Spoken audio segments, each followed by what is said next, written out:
to talk to you about all of the exciting new things that are still going on right now, even though things have been so hard lately. First of all, I wanted to just say thank you so much for your perseverance, for your dedication to the poor of this world who are working so hard just to be able to have some of the basic things that we take for granted in this world. So I just wanted to first of all encourage you that even though things might be hard right now in this season, every single sale makes a difference. And I want you to know that through Trades of Hope, you guys have been one of the only organizations during this season that has continued to place regular orders with Papillon. And so for that, I just want to say thank you so much, because it's your sales that drive those things. Super exciting new things are coming your way or have come your way. We have a couple new pieces that are new to Trades of Hope that Papillon has been working on with your designers.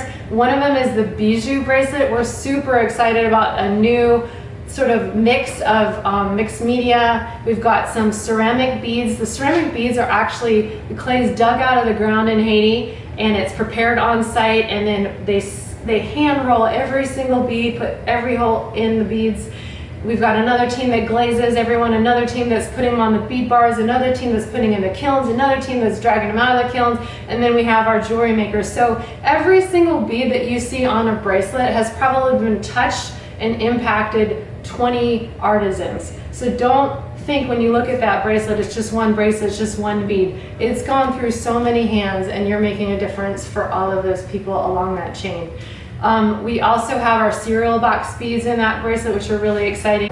You know, discarded cereal boxes all over the ground in Haiti, and we started cutting them up and rolling them up into beads, and it sort of became our signature, the cereal box bead. And so it's just fun to mix some extra beads in there, some rock chips, some ceramic beads, and some cereal box beads to create a one of a kind piece that's never been made before, that's exclusive to Trades of Hope. So I hope that you love it, and I hope that you can sell the heck out of it.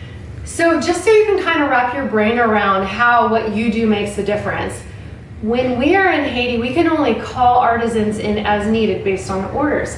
So for instance, if we get an order from Trades of Hope one day, we have our managers notified, and the calls go out, and we're notifying artisans. Tomorrow you get to come to work. This week you get to come to work. We have 200 bracelets that need to be made. We have 400 bracelets that need to be made. And so it's not just this thing where it doesn't matter what you sell or what orders come in. It literally is a chain of events that happens when an order comes in Haiti. And so you can imagine if you're a mom sitting at home and you don't know how you're going to be feeding your kid that week, and then a call comes in, hey, there's work tomorrow. Tomorrow you're going to be leaving, and you're going to have money in your pocket to be able to feed your kids, to be able to make that payment to send them to school. And so I just want to encourage you, our friends and partners all over America today, that what you do and every sale that you make matters, and there is a domino effect that happens all over the globe when you sell for Trades of Hope.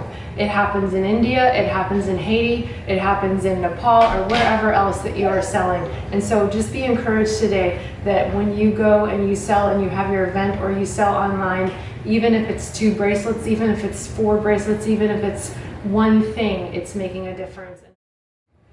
I wanted to share a little bit about the cool things that have happened in one particular artisan's life. I remember Denise, and Denise has been with us for probably a little over 10 years now. And when I first met Denise, she was, for lack of a better word, a battered spouse. And her husband was working really hard to try to make ends meet, and I think sometimes the pressures of financial situations get to families in poor countries just like they do in in our lives. And she was unfortunately getting abused regularly by her husband, and I was able to bring her on as a brand new bead roller, and through the course of the next year or two, her life began to change, because all of a sudden she was bringing money in, and she became valuable to the family and to the family economic situation. And through that opportunity, she was able to gain enough strength and enough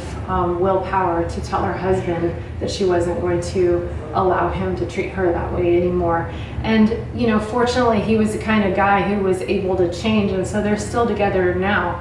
But a year into working, she never had to endure spousal abuse after that, because he saw her as a contributor and valuable to the family. And so that's been really cool. Denise has gone on from bead roller to necklace maker. Then she went from necklace maker to bead manager. And from now she runs several teams inside the Papillon family. So when orders come in, she's the person who's orchestrating getting all of the components and the beads together for each of the orders that we get and for each of the pieces that we're making. And so it's just super cool to see not only someone have the opportunity to change their lives for the better and to get out of a bad situation, but also to see her grow and become promoted and become a manager and become one of our top 5 leaders in our company. And so that's been something that's really cool. And that really is because of what you do. What you do gives these women the opportunity to be able to move forward and to change their lives for the good. We're excited for every single order that we get, for every single sale that you make, because it makes a difference. It makes a difference for an individual, for a person with a name, for a person who has children that they are trying to feed. And I just don't want you to be discouraged. And I want you to wake up every morning and I want you to be proud of yourself for every single sale that is made, irregardless of the situation. So I wanted to say thank you so much, and keep on keeping on.